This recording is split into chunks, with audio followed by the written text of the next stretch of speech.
Oh no, not another book on leadership. There are hundreds and thousands of books on leadership, but this one's different.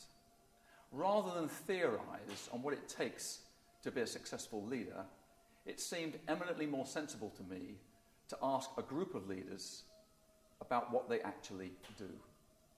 We gained access to an impressive array of leaders from business, military and sport. We interviewed Lord Coe, we interviewed Sir Clive Woodward, Charles Dunstan of the Carphone Warehouse, Field Marshal Lord Inge. And whilst we found there was no single recipe for leadership, we found they shared a number of common approaches. High amongst all of the people we interviewed was the fact that they wanted to get to know their people. Lord Field Marshal Inge learnt an important lesson as a young officer when commanding a company of men in Hong Kong. He was taken aside one day by his regimental sergeant major, who commented that he took particular attention in terms of inspecting his troops, but he never looked at them in the eye. And he was told that if you look at your men in the eye, it will tell you whether they're being bullied or not, whether they've got a drink problem, whether they've got a problem with their partner.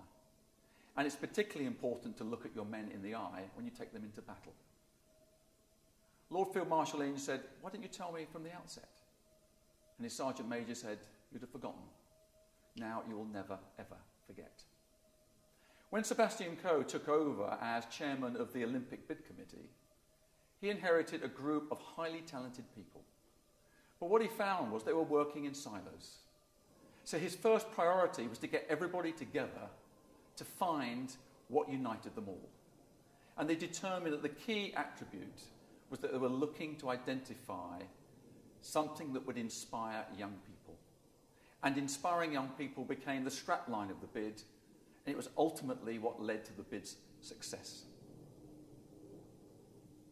In reading the book, you will find a practical toolkit if you are thrown into a leadership role, and an antidote to management models and leadership theory.